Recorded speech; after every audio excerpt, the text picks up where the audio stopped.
Friday against Seattle. Buy one ticket, get 3 free with the masthead from React, the new magazine for young readers in Tuesday's Oregonian. It's the best ticket deal of the season. React to that. Remember, when we score, everybody roars! Exclusive home movies of Selena's final days on the next hard copy. The Simpson trial, an explosion of emotions as Johnny Cochran plays a whole deck of race cards. This man, this perjurer, this racist, this genocidal racist, this is the man. And it's because of racism we should put aside all other thought, all other reason, and set his murdering client free.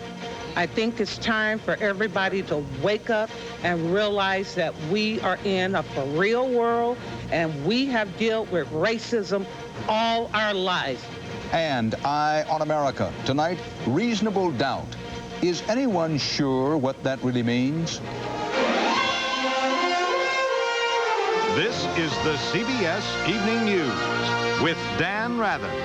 And this is a special Western edition. Good evening. They've had their final say.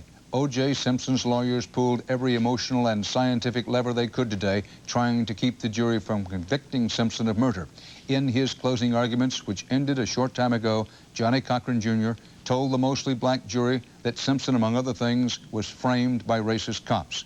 And Cochran tried again to turn the Simpson trial in many important ways into the trial of Mark Furman and the Los Angeles Police Department. He told the jurors that by acquitting Simpson, they not only would be freeing a not guilty person, they would also be policing the police. We began our coverage again tonight with Bill Whitaker in Los Angeles. Bill? Dan, this afternoon, defense attorney Barry Scheck blasted away at the prosecution's mountain of evidence. But through most of the day, a fiery Johnny Cochran said that evidence doesn't point at O.J. Simpson, but rather at a racist and corrupt Los Angeles Police Department. Defense attorney Johnny Cochran breezed into the criminal courts building this morning, ushered past cheering crowds by bodyguards from the Nation of Islam. Defense sources tell CBS News defense attorneys recently have gotten death threats. Once inside, using the courtroom as his cathedral, the podium his pulpit, Johnny Cochran preached fire and brimstone to the congregation of attentive jurors, attacking LAPD detectives in this case as liars. When you're lying at the beginning, you'll be lying at the end. The book of Luke talks about that. Talks about if you're untruthful in small things, you should be disbelieved in big things.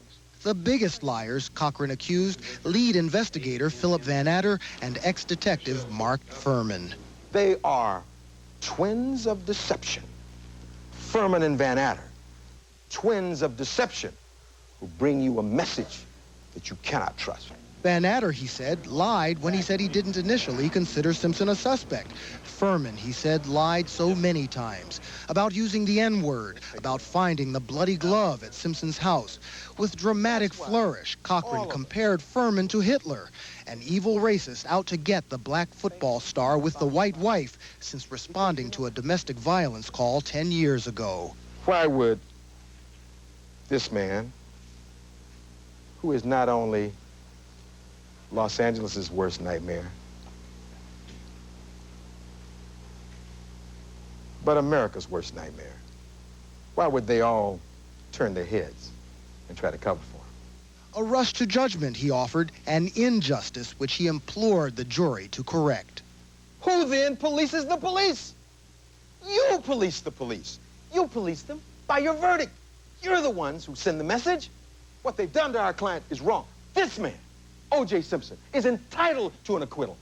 You cannot believe these people. You can't trust the message. You can't trust the messengers.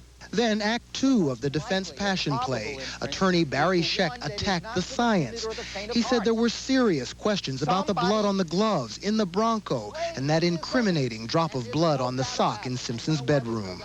Somehow came in, all with the bloody clothes, went up the stairs, left no trace of blood, left no trace of soil, left no trace of berries, got into the house, took off the socks, left them there, and then it's still wet. There's something wrong, terribly wrong. Then Cochran returned for the grand finale. Can you imagine that a man who loves his children so much is going to go over, kill his ex-wife, kill their mother, and leave her so that the children can come downstairs and find her. There was even more passion outside of court. The outraged father of murder victim Ron Goldman lashed out at Cochran. The sisters of O.J. Simpson responded. This man is a disgrace to human beings. No.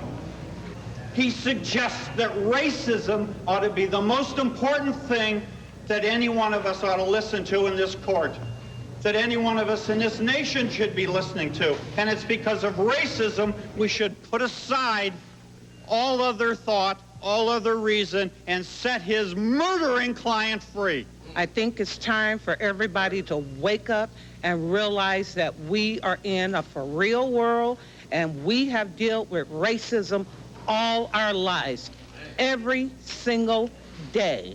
And if someone cannot accept the fact that we have Mark Furmans walking around in this world who has collected all of the vital evidence, and they say that he is not important in this case, they're living in a fantasy world.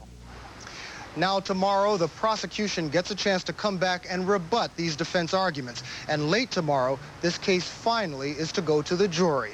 Dan? Bill Whitaker in Los Angeles. Later in this broadcast, we'll have some analysis of what happened today, plus an eye on America. Why defense lawyers love reasonable doubt. Also note, there'll be more about the Simpson case on a special 48 Hours. The Final Act. That's tonight at 10, 9 Central Time here on CBS. And coming up next on the CBS Evening News, the day's other big story, an historic step towards peace in the Middle East.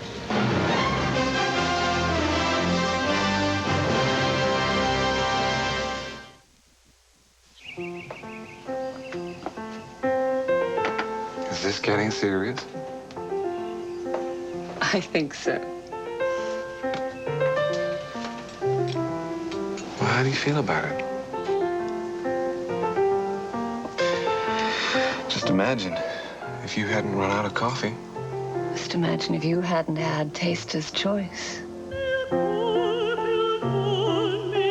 Savor the sophisticated taste of Taster's Choice. So tell me, Jeremy, how's your mother? Dad, I think she's in love.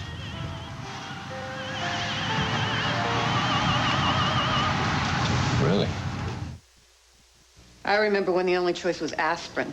Next came Tylenol. And now there's Aleve. For me, the choice is Advil. Nothing is proven to work better or last longer than Advil. Nothing. Advanced medicine for pain. At the White House today, Middle East leaders turned a corner on the road to peace. After months of wrangling that continued down to the last minute, Israel and the Palestine Liberation Organization signed a detailed pact. It calls for Israel to give up, step by step, much of the land it captured from the Arabs in the 1967 war. From the White House, Rita Braver begins our report. Showing just how far Middle East peace has come, this victory lap included not only the leaders of the U.S., Israel, and the PLO, but also of Egypt and Jordan. Today was far less emotional than the first PLO-Israeli signing here 2 years ago. But the agreement to withdraw Israeli troops from much of the West Bank and allow elections for Palestinian self-rule was more specific and just as difficult. You are showing that it is not by weapons, but by will and by word, that dreams best become reality. We will continue to walk each step of the way with those who work and risk for peace. In fact, the ceremony started 20 minutes late because Israeli Prime Minister Rabin and PLO leader Arafat were still scuffling over redeployment of Israeli troops around the city of Hebron. But finally, it was time for handshakes, though the celebration, like everything in the Middle East, was haunted by the specter of terrorism. From this day on, we do not want to see any waste of or threat to any innocent Palestinian life or any innocent Israeli life. Enough killing and enough killing of innocent people. But in the end, it was the spirit of hope that prevailed. We who have killed and have been killed are walking beside you now toward a common future, and we want you as a good neighbors. there are still a host of unresolved issues. Prospects for a Palestinian state, the future of Jerusalem. And today, many of the leaders mentioned their most immediate worry, the fact that the leaders of Syria and Lebanon have not yet joined the peace parade. Rita Braver, CBS News at the White House. This is Bob Simon in Hebron. Palestinians in a refugee camp near Bethlehem tore down a fence tonight, a grim symbol of the Israeli occupation. But it was a short, fairly benign demonstration. In Jerusalem, Israeli right-wingers gathered to protest the agreement, but couldn't generate much of a crowd. Palestinians came closer to an independent state today than they've been any time in the last 50 years. But there were no celebrations on the West Bank, no dancing in the streets. In Hebron, fathers sat and watched while their sons enacted their daily ritual. The soldiers had their hands full, fighting off Palestinians 1 minute, Israeli settlers the next. A dress rehearsal for the role they'll be playing this fall season. Hebron was the biggest problem for the negotiators, and it was solved to no one's satisfaction. 400 Israeli zealots will go on living in a city of 100,000 Arabs. People of the book, people of the magazine, but not people of the agreement. No signature by any mad Israeli ministers will have any effect upon this fact of Hebron being a Jewish city. The Arabs and Israelis who support the agreement were a very silent majority today. There was not a single public demonstration. But there was a small private meeting. Two fathers got together in Jerusalem. Yehuda Vaxman's son, a 19-year-old soldier, was killed last year after Palestinians took him hostage. Sheikh Yassin Badr is the father of one of the terrorists killed by Israeli soldiers. The papers that the political leaders are signing means a lot.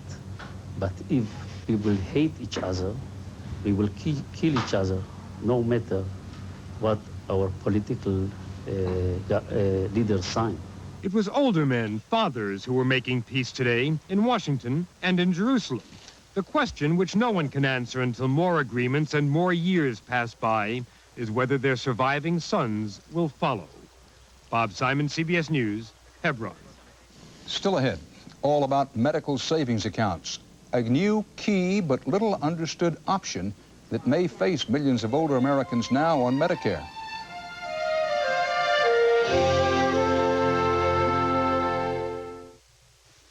Something wonderful is here to tempt you at breakfast. Kellogg's Honey Roasted Pecan Temptations cereal. Roasted pecans, luscious golden honey, crisp, crunchy oven-baked flakes of corn. Kellogg's Temptations cereal. Irresistibly delicious honey roasted pecans. And low-fat French vanilla almond too. Fibercon or Metamucil? Both give you the same predictable regularity, the same natural action of fiber. So what makes Fibercon different? With Fibercon, I get my fiber in 2 caplets. Fibercon, fiber regularity that's easier to take. I'm 62. Can I still help prevent osteoporosis? It's never too late for Caltrate. Caltrate Plus has the extra calcium you need, plus 6 nutrients essential for healthy bones, whatever your age. It's never too late for Caltrate. I think Pedigree new mealtime with lamb and rice is just about as perfect a diet as we've ever used. Dr. William Truesdale, veterinarian and top breeder of champion boxers. It's made with real lamb meat and real rice. We like it because of what it does for the dogs. We like to see strong muscles. I think we have a good example right here. I'd have to give Pedigree mealtime with lamb and rice an A+, from a breeder's point of view and as a veterinarian. Pedigree, developed with vets, recommended by top breeders. When he was tried for murder, he got a hung jury, so they tried him again. We have learned by the time the second trial comes around of what works and what doesn't. Hung juries. Who really has the edge the second time around? And what could it mean for the O.J. Simpson case? The story tomorrow on the CBS Evening News. Space Shuttle Columbia's 500,000-gallon fuel tank was 2/3 full, and the mission's liftoff just hours away when suddenly a valve began leaking highly explosive hydrogen fuel. NASA officials say it will take a week to replace the valve. In Washington, a new warning flag raised today over a key part of Republican proposals on Medicare. Only this time, it's being raised by Senate Republican leader and presidential candidate Bob Dole. At issue, a proposal to allow Medicare recipients to opt instead for something called medical savings accounts. Just what are they? Linda Douglas has been looking into them. Since she turned 65, Stella Tuzinski has always known she could rely on Medicare, the government's health care system for the elderly. Can you show me exactly where the pain is that you're having? Right on top here. But these days, seniors everywhere are nervous about the future under the Republican plan to cut the cost of Medicare. One proposal, the medical savings account. Speaker Newt Gingrich is touting that as a hot new idea. I believe it's the most exciting option we're going to offer. But again, here's how it works. Instead of joining Medicare, you could choose to open a medical savings account. Each year, the government would give you a lump sum, say $5,000. $3,000 would be used to purchase an insurance policy with a high deductible, for example, $5,000. The other $2,000 would go into a tax-free account to be applied to medical expenses until you meet your $5,000 deductible. The difference would be spent out of your pocket. If your medical expenses amount to less than the $2,000 in your account, you keep the difference. Supporters say that's an incentive for people to use the healthcare system judiciously. When people have a greater jurisdiction over their own healthcare destiny and their own healthcare dollar, that they will in fact find ways to create savings. But doctors worry about a system that discourages people from seeking medical care. Anything that would allow them to have an incentive not to go to the physician or healthcare facility for a symptom or a need, in my view, is wrong. Critics also warn only healthy seniors who don't expect to need much medical care would be attracted to the savings accounts. That means those who stay in the traditional Medicare system are likely to be the sicker people. That, in essence, will mean that Medicare will wind up paying more than they would under normal circumstances. In fact, by one estimate, that could increase Medicare costs by nearly $3 billion over 7 years. Just the opposite of what Republicans want. Linda Douglas, CBS News, Washington. Yet another hurricane is gaining strength in the Atlantic. Tropical storm Noel became a hurricane late in the day. With winds now up to 75 miles an hour, it's still more than 1,000 miles from land. There's a storm in the art world over a new portrait of Princess Diana. It's by British painter Henry Mee. The princess asked him to make her look strong, and she says she likes the results. Others call it vulgar and undignified. Still ahead, Eye on America, that uncertain something called reasonable doubt.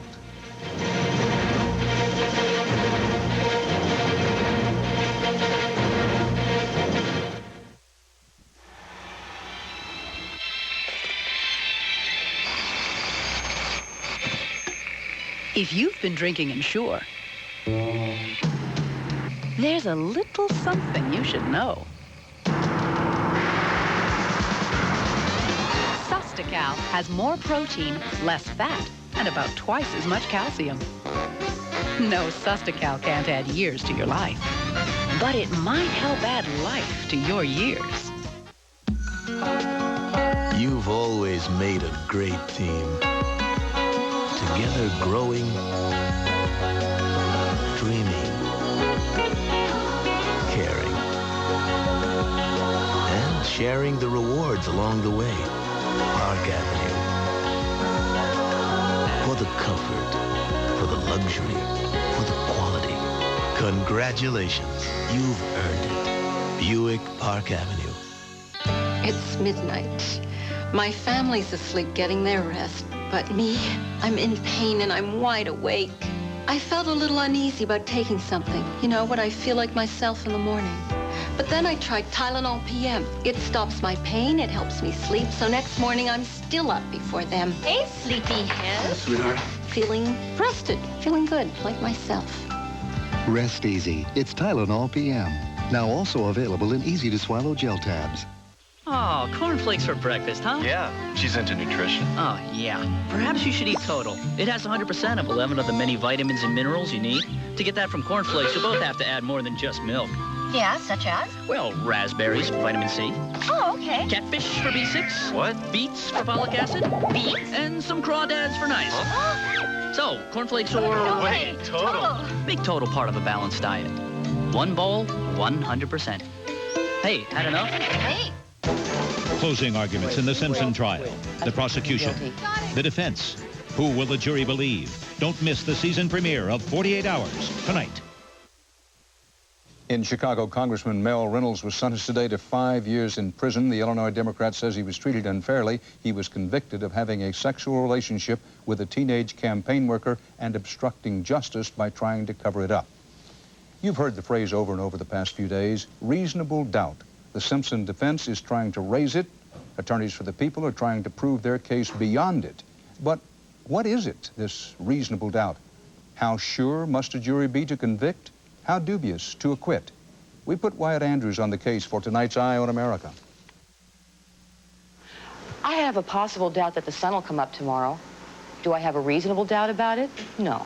It is the alpha and the omega of any criminal trial. You cannot render a verdict beyond a reasonable doubt based on evidence like this. It's not enough to just believe a defendant is guilty. You must believe beyond reasonable doubt. The jury is hopelessly deadlocked. But beyond any doubt, the concept of reasonable doubt has been stretched, maybe even abused, in some of the most high-profile cases in recent memory. I ran around and shot my mom. Remember Lyle Menendez, who reloaded to shoot his mother? Some on his jury doubted he was legally responsible. The first Rodney King trial jury doubted that this was excessive force. Oh, look at that. It's terrible. And the jury for Damian Williams, the man who threw the brick at Reginald Denny, doubted that this was intended murder. Defense attorneys try to create it, prosecutors try to destroy it, and yet reasonable doubt has no one definition, which is why every single jury can see it differently. A reasonable doubt can't be a caprice, it can't be a whim. Those who try to say what it is, it can't be fanciful, it can't be whimsical. Define it mostly by what it is not. It is not a mere possible doubt, okay? We want justice! Consider this murder case tried in Baltimore last summer. I need my son. Where is my son? 4 eyewitnesses said this man, Davon Neverdon, held up and then shot and killed this college student, Joel Lee. The state's attorney, Patricia Jessamy. We had eyewitness testimony. We had direct evidence. You can't get any better than that. But Neverdon was acquitted after his lawyer, Antonio Gioia, told the jurors a different story. 3 of these eyewitnesses seem to be, in my mind, accomplices. And certainly that would have colored their testimony. And as a result? As a result, there is doubt. This juror, who does not want to be named, says the jury could not be sure which version was right. We had to literally use a chalkboard and say, do you consider this to be reasonable? Do we agree that this is not? Prosecutor Jessamy believes the jury overamplified the idea of what is reasonable. In these kinds of cases, which are the exception, the jury is looking for something to hang its hat on to acquit a defendant. It is beyond a doubt the most powerful weapon a defense lawyer has in his arsenal. Defense attorney Harold Faringer, who once defended Klaus von Bülow, says reasonable doubt protects every American, even if it sometimes lets the guilty go free. Better that than the alternative. And the alternative is lowering that standard to such a level that then there is a genuine risk that innocent people will go to prison. If it doesn't fit, you must acquit. The defense attorney's job is to elevate any doubt into reasonable doubt. If he does, the accused must go free. Trials in America, you see, are contests over proof, whether or not they end with the truth.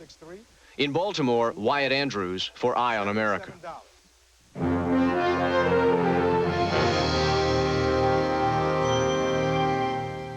It's a great time to be silver because you're over 50 and you haven't lost your edge. Now there's a Centrum made just for you. Centrum Silver for your changing nutritional needs. Centrum Silver. It's a great time to be silver.